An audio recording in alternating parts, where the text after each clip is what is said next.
Y bueno, ya con estos antecedentes estamos preparados para ir situándonos en el entendimiento de lo que es Deep Learning. El Deep Learning o aprendizaje profundo se refiere a, o es una rama avanzada de Machine Learning que utiliza redes neuronales artificiales en varias capas. De ahí viene su nombre, ¿no? De que están varias capas así haciendo algo profundo. Y el objetivo de esas redes es identificar patrones o cosas ya más complejas de forma similar a como lo hace el cerebro humano. Obviamente con una diferencia abismal, pero más o menos va tratando de imitar eso. Entonces, ahí es cuando uno va haciendo las cosas como que por etapas. Y en el caso de las redes neuronales, por capas. O sea, uno por etapas y las redes neuronales por capas. Si pensamos en algunos procesos mentales, uno, por ejemplo, para ver una ilustración y que uno identifique en una fotografía, esto es un gato o esto es un coche. ¿Qué procesos se llevan a cabo en nuestra mente o en nuestro cerebro? O, por ejemplo, a la hora de leer un texto. Primero tiene uno, por ejemplo, en la lectura de un texto, uno tiene que identificar los bordes. Luego detectar qué es línea, qué es curva. Luego, cómo eso forma una letra. Luego, cómo esas letras forman una palabra. Luego, cómo esas palabras forman un enunciado. Cómo esos enunciados forman un párrafo. Y entonces, así va de forma incremental, haciendo uno todos esos procesos de forma aparentemente simultánea. Porque uno no se pone a pensar en que si la T tiene un palito y tiene otro palito así, o sea, uno simplemente va sobre el párrafo por completo casi dando golpes de vista, ¿no?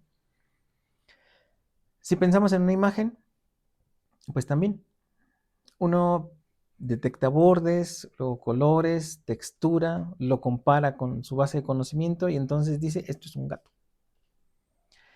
Entonces, en Deep Learning, todos esos, o sea, se van especializando para tareas específicas. Si estamos hablando del tratamiento de imágenes, uno tendría que entrenar al sistema con grandes volúmenes de información, pero no solamente es asunto de cantidad, sino también de calidad. O sea, aquí se refiere a qué características son relevantes para que el sistema distinga tal o cual cosa. Vamos a ilustrarlo. Si, si yo te pongo aquí una ilustración de un gato, vamos a ilustrarlo de esta forma. Si yo te pregunto, ¿cómo es un gato? Me dices, pues tiene dos ojos, tiene orejas, tiene hocico, tiene nariz, tiene cuatro patas, tiene pelo.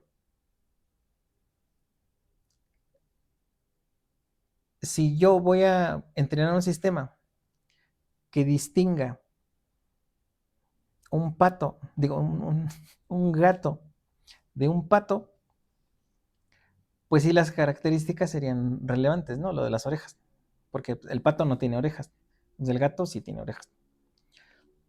Pero dependiendo o sea, ¿qué voy a usar para contrastar esa información? Puede ser que una información una característica no sea relevante. Porque si yo voy a comparar un gato con un perro y digo todas esas características, resulta que el gato y el perro tienen dos ojos. El gato y el perro tienen dos orejas, tienen hocico, tienen cuatro patas, tienen pelaje. Entonces, ¿qué hace distinto un gato de un perro? Entonces yo tengo que encontrar esas características y eso no es una tarea, como dicen, trivial, sino sí es una rompedera de coco. Es decir, ¿qué hace que un gato sea gato que sea distinto de un perro? Ahora, entre más parecidos sean lo que yo tengo que distinguir, el problema se vuelve más complejo. Porque en términos de características, o sea, un leopardo, o sea, todos los felinos tienen características muy similares. Entonces es más difícil distinguir un leopardo de un guepardo de un puma, a que si yo pongo a entrenar un sistema que distinga una jirafa de un perro, ¿no? Entonces, el identificar qué características van a ser las relevantes y después, ya que tengo identificadas esas características, yo tengo que hacer algo que se llama etiquetar.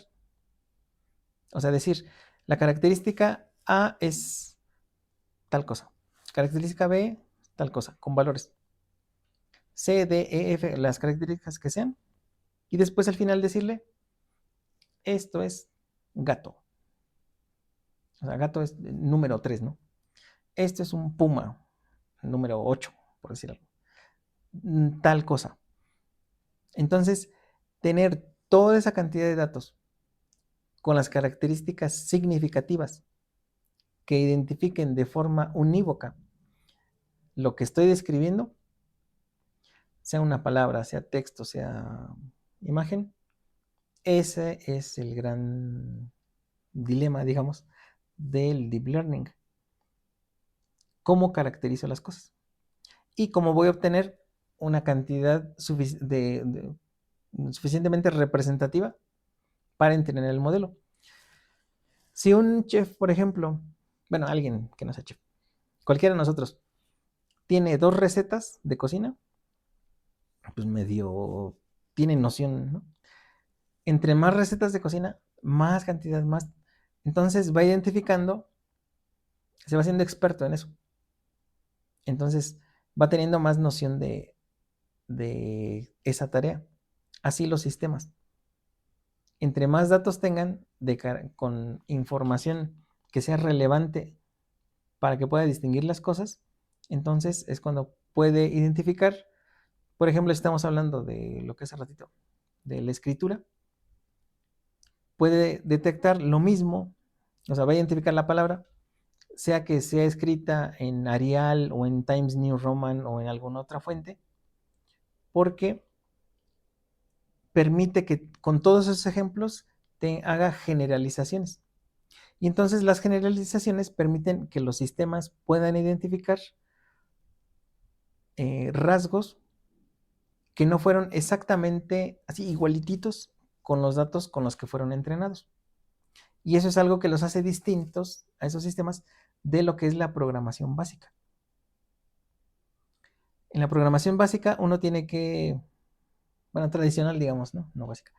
En la programación tradicional en la que uno escribe de forma explícita cuáles deben ser las características que debe buscar un programa, por ejemplo, de reconocimiento de imágenes, para identificar que tal o cual texto es así. Cuando se introduce algo que sea ligeramente diferente, en el programa tiene que estar explícitamente escrita en el análisis esa variación para que el algoritmo pueda identificar esas variaciones. Y en el deep learning no. Simplemente se hace la arquitectura de la red neuronal y entonces se le atasca de ejemplos y entre más ejemplos tenga, le permite hacer generalizaciones mayores. Y bueno, esto es así a muy grosso modo a lo que se refiere el deep learning. Como te podrás imaginar, para hacer todos esos cálculos se requiere una cantidad brutal de recursos en términos de memoria y capacidad de procesamiento. Normalmente las computadoras que tenemos, pues no servirían para los grandes modelos de deep learning que hay o demandan demasiados recursos. La CPU en una computadora, pues tiene que hacer pues todas las operaciones de la computadora, gráficos, el teclado, mouse, wifi, etcétera, ¿no? Por eso es que existen tarjetas gráficas. Esas son tarjetas especializadas en procesar aquellas operaciones de forma paralela a veces que demandan más recursos, que son los gráficos. Entonces, por eso es que se ocupan esas tarjetas gráficas normalmente para ejecutar programas de deep learning porque tienen una capacidad brutal de procesamiento.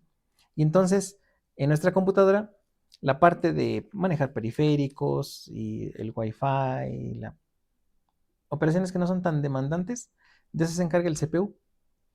Y todas esas de procesamiento intenso se le mandan a tarjetas gráficas como las de Nvidia, que ahorita cobran más relevancia con este boom de procesos de inteligencia artificial que demandan muchos recursos, tanto en capacidad de procesamiento como en términos de memoria RAM. Así que, pues eso es lo que se necesita. Y la investigación ahorita va orientada hacia cómo es que se tienen que hacer modelos que sean más poderosos, pero que no consuman tantos recursos. Ese es el santo grial. Si hago un modelo que sea muy potente, pero no demande tantos recursos, me va a permitir procesar una mayor cantidad de información. Así que esa es la tendencia hacia la cual van los esfuerzos ahorita. Y bueno, con esto concluimos todos los videos de esta sesión, de esta lección. Así que espero que no te hayan sido pesados. Y mañana estaremos iniciando con la instalación de Python y cómo podemos poner a punto nuestro entorno para ejecutar los scripts que vimos hoy. Y a partir de mañana ya comenzamos a ver lo que es la primera parte del procesamiento de la generación de datos sintéticos para el proyecto de lo de la mano. Sí, los 5 sensores de flexión y los otros 6 de giroscopio y acelerómetro. Así que descansa y nos vemos en la sesión de mañana.